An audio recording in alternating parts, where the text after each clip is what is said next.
Timaani ganja we, Timaani gawe,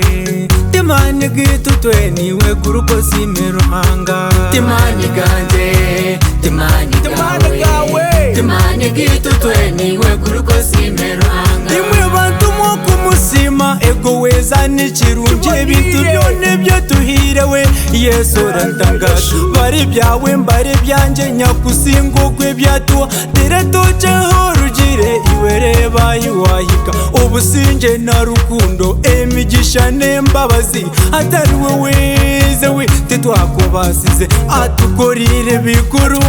atugabisebe hama ubwo musija we byakora ntibitangaza buzima ate tuhire zo mbabazi twareba twabaho twareba twakira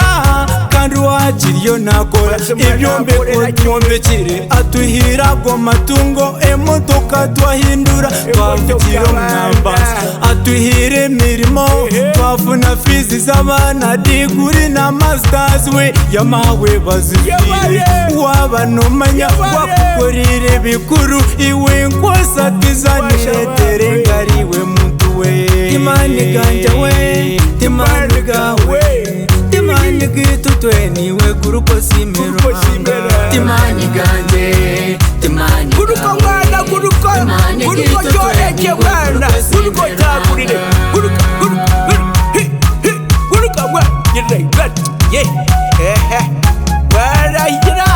Webare mukama, webare buzima, ibyokorire byona tukuzima nyamuhanga we uratariwe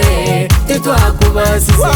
abukuru n'ekiti nisanya kusingane byawe utuhire agomaka webare mukama abo bana butuhire tukuzima nyamuhanga utuhira hakasente webare mukama ibyo bugige byutuhire tukuzima nyamuhanga utuhire myaka mingi webare mukama waturinda n'abazigu tukuzima nyamuhanga utuhonise za butandu endwara na rufu webare nyakusinga tukuzima nyamuhanga webare mukama